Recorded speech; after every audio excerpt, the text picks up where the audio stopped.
La carta a los Romanos, capítulo 6, versículo 20. Pues cuando erais esclavos del pecado, erais libres respecto de la justicia.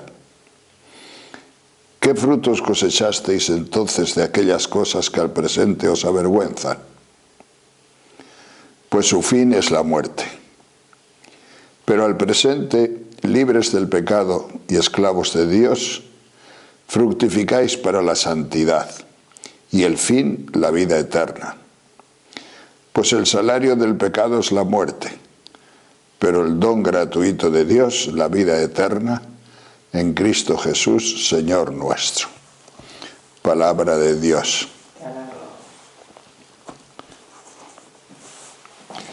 Queridos hermanos,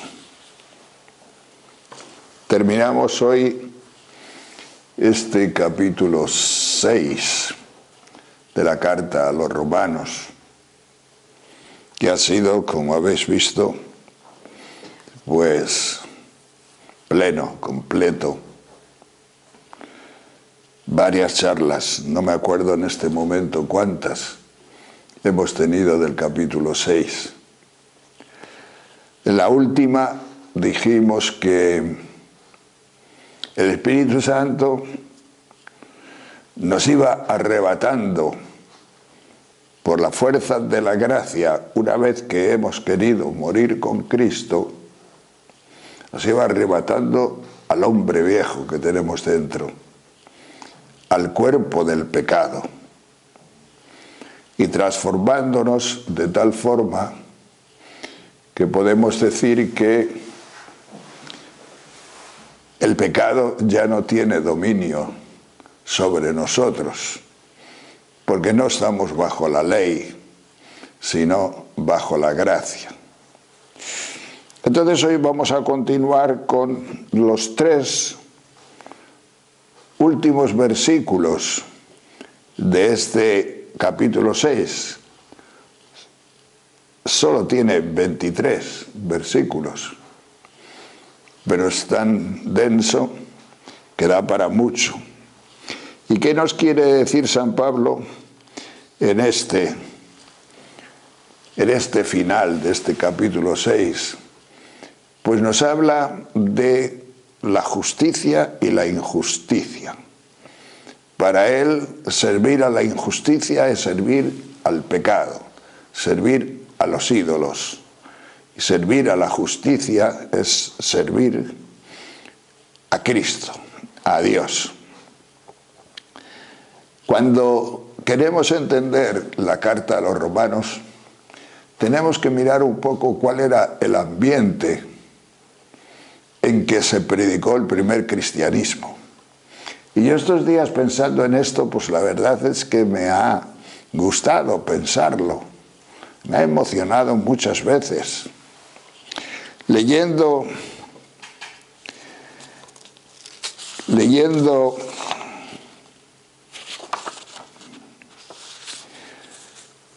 los Hechos de los Apóstoles, hay un lugar donde se nos cuenta la fundación de la iglesia de Éfeso.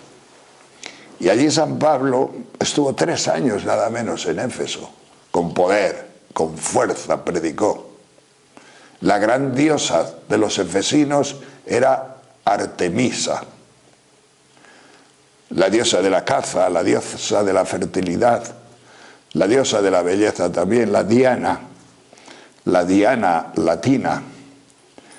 Y entonces Pablo lo predicó de tal forma que fue decayendo el culto a la diosa Artemisa. Y se formó un revuelo no religioso, manifestación tremenda, no precisamente religiosa de sacerdotes, sino de orfebres. Es decir, de aquella gente artesana, joyeros, todos los que de una forma u otra trabajaban para la diosa Artemisa. Y sus templetes, sus altares, todo aquello que se ofrece a los dioses, pues resulta que iba decayendo, la gente no compraba, los orfebres se quedaban sin trabajo, se dieron cuenta que era por la predicación de Pablo porque la gente se iba y claro, los pobres se quedaban sin trabajo. Y entonces pues hubo una manifestación tremenda, de tal forma que se reunieron miles de personas, y iban gritando por las calles de Éfeso: grande es la Artemisa de los Efesios, grande es la Artemisa de los Efesios. Se congregaron en el teatro, en el estadio, y allí siguieron durante 2 horas, dice el libro de los Hechos de los Apóstoles, gritando, enfadadísimos: grande es la Artemisa de los Efesios. San Pablo quiso entrar allí, pero no le dejaron. No le dejaron los amigos. ¿Por qué razón? Pues porque probablemente le hubieran descuartizado. Y ya alguien convenció de que estaban en un peligro grave de sedición. Ahora está muy de moda esta palabra en España. Un peligro grave, ¿por qué? Pues porque la manifestación no era autorizada, era una manifestación espontánea, era una desobediencia a las autoridades romanas, podían ser denunciados y con los romanos no había bromas. Además, la sedición se acerca a la rebelión, es una rebelión sin demasiada violencia. Y entonces ya cuando vieron las orejas al lobo, pues cesaron en este ataque o esta manifestación a la Iglesia, a la predicación del apóstol San Pablo, que de todas formas tuvo que salir de allí. Pero si miramos bien la cosa, lo más interesante que hay aquí para nosotros es darnos cuenta de que aquellos paganos no eran gente mala, no eran gente hundida en el pecado más profundo de la idolatría, pero no era gente mala, era gente sencilla con su esperanza y no tenían otra cosa que sus dioses, unos dioses que les llevaban casi a la nada, en definitiva, pero bueno, era su religiosidad popular. Vivían de esa religiosidad popular porque todos los hombres necesitamos trascendencia, toda la gente necesita pensar algo más allá de lo que aquí se mueve, de lo que existe entre nosotros. ¿Alguno de vosotros estuvo en la peregrinación o excursión que hicimos una vez a Grecia? Y allí tuvimos una misa, si os acordáis, en Corinto. Una misa que, por cierto, hacía un ventarrón enorme. No sé, y era al aire libre. Arriba, en la montaña, en lo alto, en lo que se llama el Acro Corinto, había un templo dedicado a Afrodita. Esta es más todavía la diosa del amor, la diosa, la Venus romana, es la diosa de la lujuria, vamos a decirlo así. 1000 prostitutas servían en el Acro Corinto, en aquel templo de arriba, aunque se sabe que había más templos abajo, otros 2 por lo menos en la ciudad de Corinto, donde había otras tantas prostitutas, pero de una prostitución sagrada. Nosotros casi no lo podemos imaginar, pero así era. Una prostitución religiosa, sagrada. Había un turismo sexual, pero sagrado, de toda Europa, de Europa no, pero del Mediterráneo. Iban a Corinto y cuando se unían con las prostitutas, pues era un acto sacral, sacralizado. Solo podían los ricos, naturalmente, pero bueno, pero era fe también, o era una forma en la que ellos vivían una sacralización. Y sabéis que cuando una cosa se hace sagrada, no se piensa mucho. Es sagrado. Los dioses lo quieren. La fertilidad, la lujuria, es un don de Dios. es un don de Dios maravilloso, es un don de Dios excelente. Nosotros alabamos a Dios, adoramos a Dios mediante esto.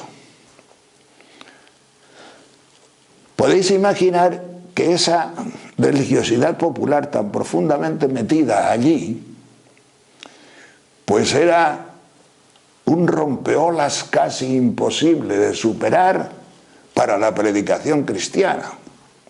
Porque la predicación cristiana, pues lo primero que te habla es de pureza, lo primero que te habla es de, no sé, pues algo que va en contra de estos dioses, o va en contra de estas idolatrías. Pero pudo. Es casi imposible de pensar que la predicación cristiana pudiera con esto, pudiera con este mundo, pudiera con estas cosas, que la religión cristiana pudiera. Ya sabéis que Pablo predicó en Corinto mucho, y Corinto fue precisamente quizá la comunidad que más problemas le dio, pero era la comunidad también más herida por este tipo de cultos tan extraños, tan esotéricos. Pero predicó allí mucho San Pablo. Y toda esta problemática pues ha sido muy buena en las cartas de San Pablo, porque nosotros nos aprovechamos ahora de cosas que a lo mejor no son iguales, pero que nos iluminan a nosotros en algo que nos puede suceder y que de hecho nos sucede en estos momentos, en nuestras comunidades o en nuestra vida o donde sea. Pues bien, una cosa está clara, de que San Pablo no podía enfrentarse a una religiosidad popular tan íntima, tan humana, tan profunda de estos dioses con una simple, pues no sé, predicación de complacencia. Nada de buenismos, nada de acomodaciones, nada de falsa compasión, nada de componendas, nada de todas estas cosas, nada de valores, porque eso no hubiera sido capaz de remover a Afrodita de su trono, ni a Artemisa. San Pablo fue derecho con una fuerza tremenda a el querigma. Una criatura nueva. Se trataba de una criatura nueva. Y esa criatura nueva solo puede venir muriendo con Cristo. Por eso decía San Pablo, y él podía vivirlo, que donde sobreabundó el pecado, sobreabunda la gracia. ¿Dónde sobreabundó el pecado? En todo el Imperio Romano, en todo lo que os estoy contando, en todos estos dioses, en todos estos cultos, en todo este paganismo, aparte de otros pecados que entonces no se consideraban, por ejemplo, la esclavitud, la muerte, el maltrato a los esclavos y todo, trata de blancas y de negras y de todo, que ahora estamos más sensibilizados, pero en aquel momento no. Pero todo ello, digamos, era un mundo en conjunto muy difícil de descolocar, porque estaba muy bien fundamentado. Y ahí se necesitaba una predicación que no fuera simplemente una predicación, como digo, de componendas o de buenismos o de cosas de estas, o simplemente de moral. No. Una moral nueva no puede con Afrodita. Una moral nueva no puede con estos dioses y con estas diosas, porque la gente no tenía sensibilidad para esa moral. Ahí se necesitaba un don especialísimo del Espíritu Santo. Entonces, la única predicación posible allí era el querigma. Jesús vive, Jesús es el Señor. Nada menos que en aquel sitio, ¿cómo podía sonar la palabra un hombre que ha muerto pero ha resucitado? Ese es el Salvador. ¿Quién se lo podía creer? Cuando Pablo predicó la primera vez en Atenas, pues no le escucharon. Al poco tiempo le dijeron, bueno, cuando salió la palabra de resurrección ya te escucharemos. pero ahora no nos cuentes más cuentos. Más o menos le vinieron a decir. Alguno se convirtió, pero esta predicación, ayudada naturalmente por el Espíritu Santo, pues es una predicación que resultó poderosa, resultó fuerte. Y esta predicación es la que hace que nosotros, pues, en este momento, digamos, seamos hijos no del paganismo radical que hubo en aquella época, sino pues de otra historia a lo largo de la Edad Media, de otra cultura, con mucha más religiosidad cristiana, etcétera, etcétera. Se trata, por lo tanto, de resucitar con Cristo. Lo que dijimos en la charla anterior de morir con Cristo era morir al paganismo, era morir a todas estas cosas, era morir a lo que San Pablo llama en estos 3 versículos el servicio de la injusticia, de lo que no es justo, de lo que no te justifica, de lo que Dios no quiere, de lo que no es bueno, de lo que te hace daño, en una palabra. Ese es Cristo. Cristo te levanta. Cristo es trascendente. Lo más hondo que tienes en tu corazón viene de ahí, de esa predicación de Jesucristo. Y cuando predicara Pablo con la fuerza que tenía, los milagros que hacía y el poder del Espíritu Santo, fue haciendo que muchos corazones de aquel momento pues se fueran convirtiendo y se fueran cambiando hacia lo que él llamaba la justicia. Es decir, lo que te hace justo, lo que es verdadero, lo que va a hacer de ti una criatura nueva y una personalidad nueva. Cristo se anunciaba como Señor, Kyrios, se anunciaba como Mesías, se anunciaba como juez de la historia, único nombre en el que puede ser salvado.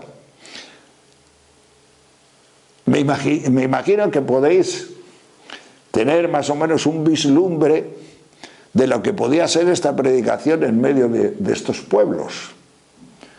Como no eran personas malas ni endurecidas, eran pecadoras, eran idólatras, eran personas erradas, erróneas, vamos a decirlo así. Es decir, que estaban en la sombra, en la oscuridad, fuera de la verdad, pero no gente de corazón endurecido, no gente rechazada, que rechazaba. Esos los judíos sí, pero los paganos pues no. Pues fueron escuchando la palabra, y esta palabra fue revirtiendo todas las religiosidades populares de aquel tiempo, y fue terminando los orfebres de Artemisa, y terminaron después los de Afrodita, y terminó toda la antigua cultura religiosa que había en aquella época de San Pablo. Kyrios, hasta el Kyrios César. No había nada más que un Kyrios, que era el César, que era el emperador romano. Y cuando se anuncia, con el miedo que había a Roma, otro Kyrios, que es Kyrios Jesús, cuando se anuncia que podía suceder alguien que se levantara contra el Kyrios César, pues choque de trenes. Y el choque de trenes, ¿cómo concluía? Con la muerte de los cristianos, con el martirio, pero no con la rendición, con el martirio, con la fuerza del Espíritu Santo que iba hacia adelante. Y cada mártir era semilla de nuevos cristianos, como dice Orígenes. Y esta fuerza tremenda de la palabra, pues es la que nosotros consideramos en esta carta a los romanos. Esa dimensión de que para resucitar se necesita morir con Cristo, es realmente pues un principio único para entender este tema y para entender el cristianismo todo entero. Hoy día Pues no tenemos a Artemisa, no tenemos a Afrodita, ni a Venus, ni a Diana, ni siquiera al César. Pero tenemos otros dioses. Y algunos creen que los dioses actuales son invencibles. El materialismo, el consumismo, el ateísmo. Son indestructibles, piensa la gente, porque son científicos. Porque estos son también idolatrías. Idolatrías que están llevando al mundo actual a una situación ante la fe como existía en tiempo de San Pablo. Y ya es cultural. El ateísmo es cultural. Yo acabo de escuchar una entrevista que le hicieron al presidente nuevo de España, al Sánchez. Decía, sí, soy ateo. Muy ateo, muy ateo. Dice, no, simplemente ateo. Pero soy ateo. Así tan tranquilo, dentro de la cultura de una nación como esta, nuestra. Y el materialismo, el consumismo, el ateísmo se consideran como cosas casi de religiosidad popular. Es así, y hay muchas personas en España que viven así. Y no lo consideran ni pecado, ni se consideran paganos, ni se consideran nada, simplemente lo natural. Eso es lo natural. Si alguno cree, que vaya a la iglesia. Pero clases de religión no, porque ahí se tiene que formar la ciudadanía. Los creyentes que vayan a la iglesia. Hay libertad de religión, que vayan a la iglesia. Pero la ciudadanía no tiene por qué ser creyente. La ciudadanía, pues sencillamente se forma en lo puramente humano. Y algunos piensan que esto es indestructible y esto va a ser para siempre. Y esto no va a acabar porque estos dioses son muy poderosos. Hemos podido con Afrodita y hemos podido con, con Venus. Pero poder con este cientificismo actual, eso va a ser mucho más difícil. Yo no me lo creo. Yo me creo que en todo eso no hay nada más que charlatanería y palabrería y que no conduce realmente a ninguna parte. En esta misma semana he hecho una visita a un antiguo miembro de nuestro grupo de Maranata que ahora no puede ir porque es anciano. Y bueno, tiene un ictus, tiene cosas. Y este hombre, pues fue muy interesante hablar con él.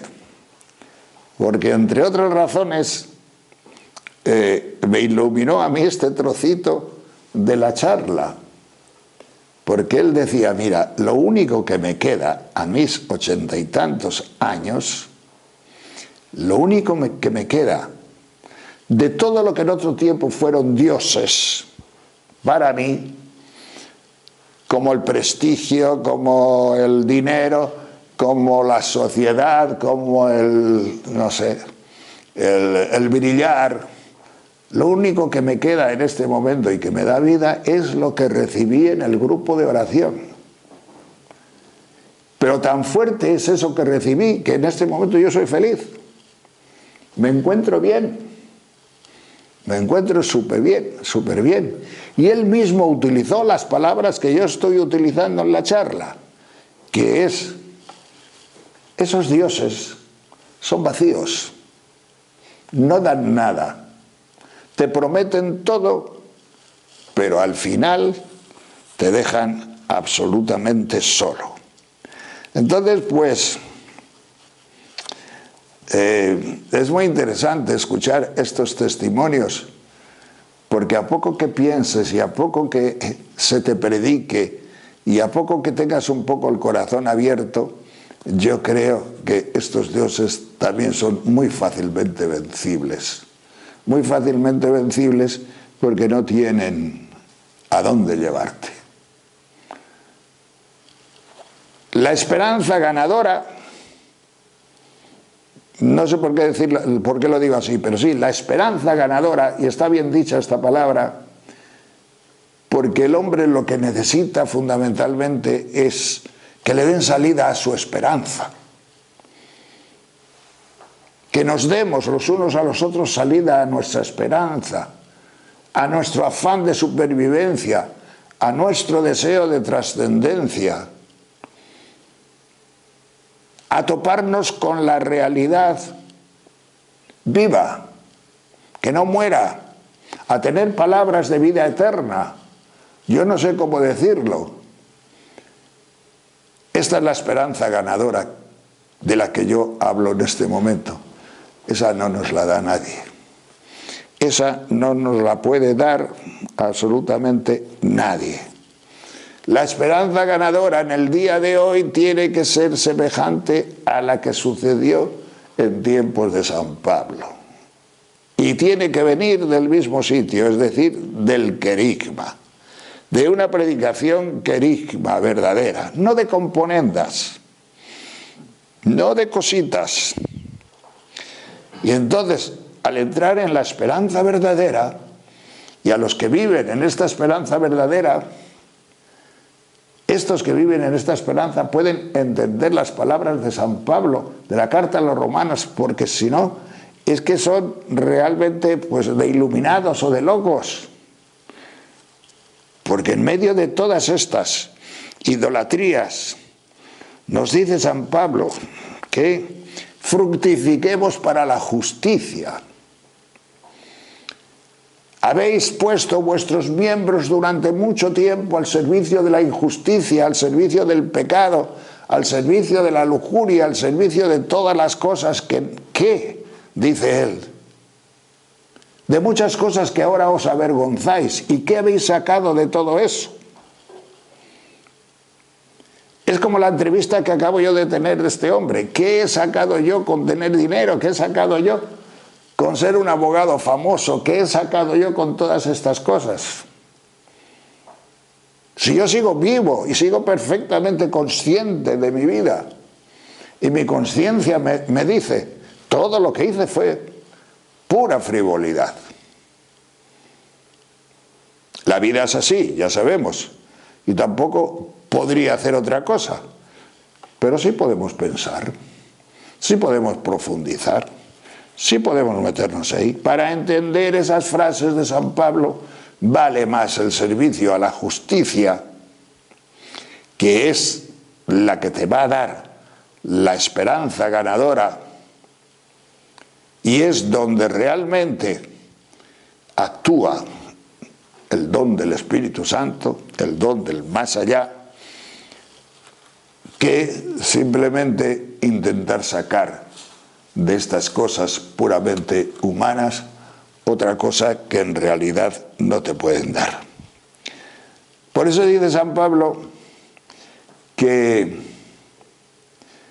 la paga del pecado, la paga de la religión falsa, la paga de los falsos dioses, la paga de Afrodita, la paga del consumismo, la paga del prestigio, la paga del dinero es la muerte.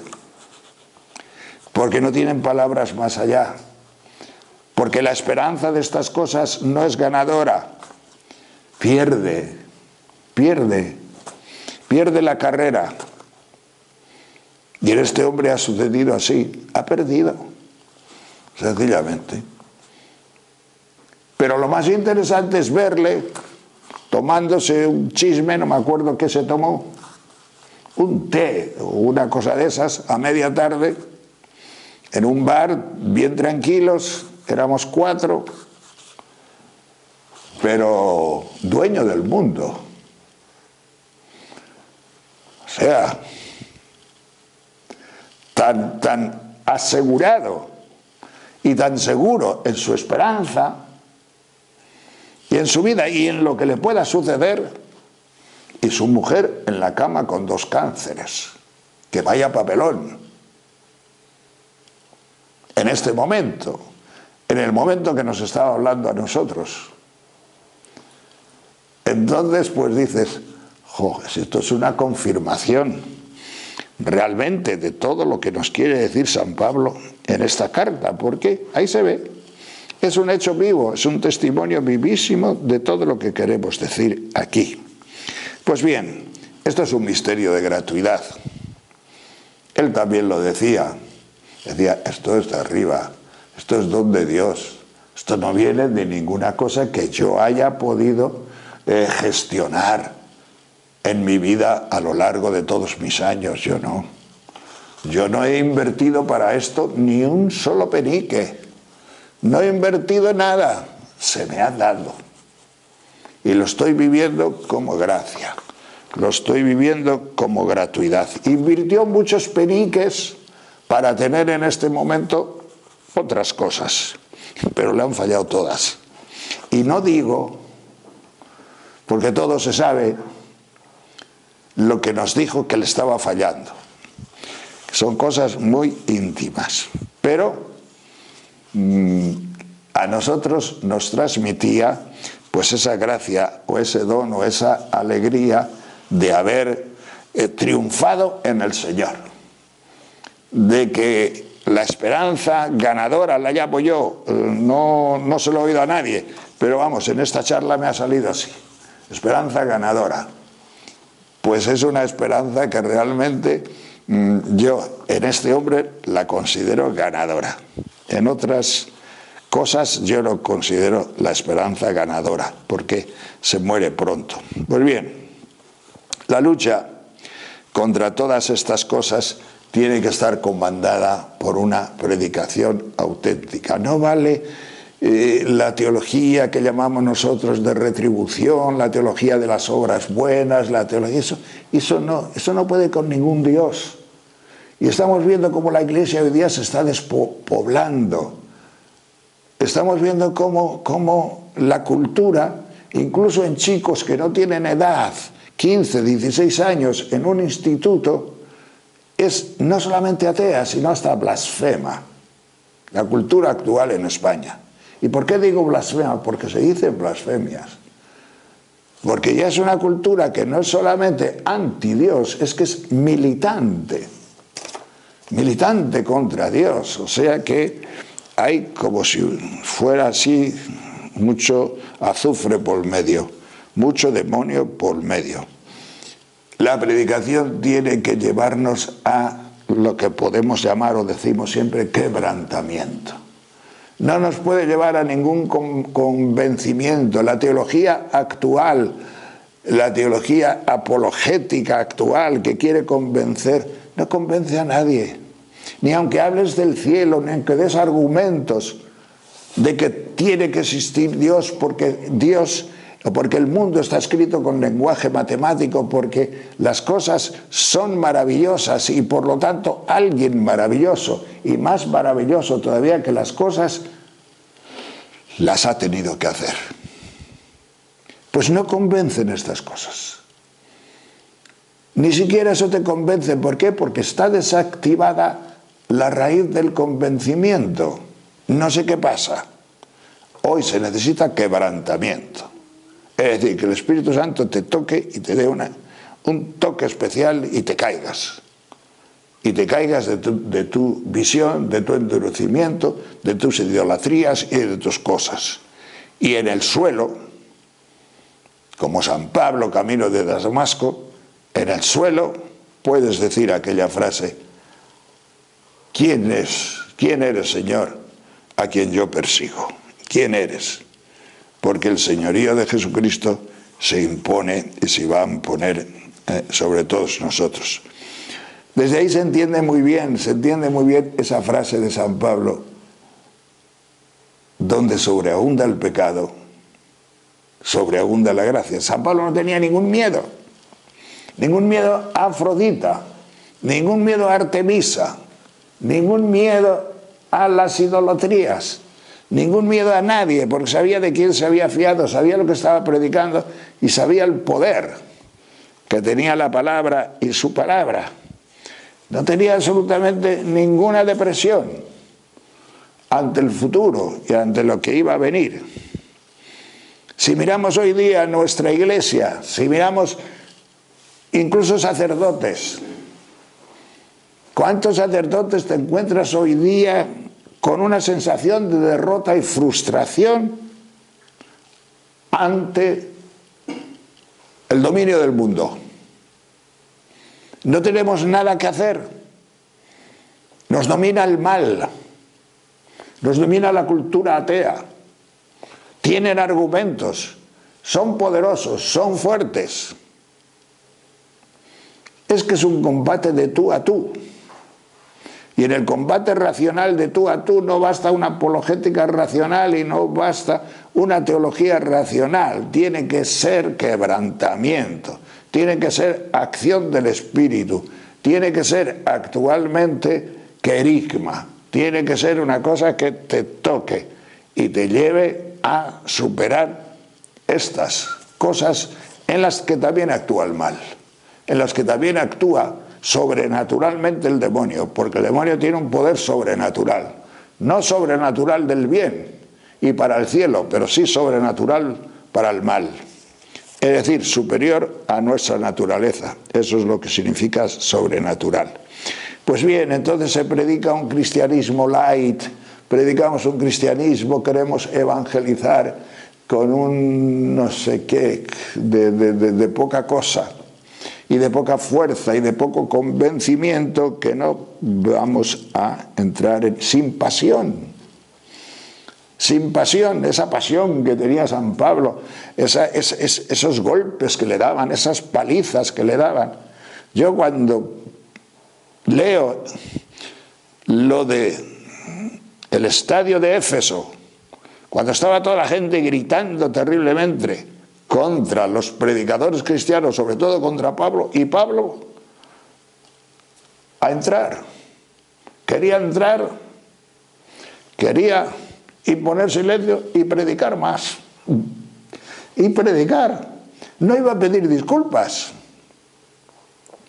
no iba a pedir perdón, no iba a decir os he hecho daño, perdonadme, que ya de ahora en adelante seré más suave para que podamos convivir al Cristo que yo predico y a vuestra Artemisa. No, él iba, por eso no le dejaron entrar, él iba a predicar su Cristo.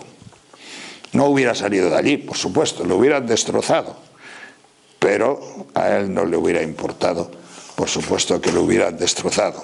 Pues bien,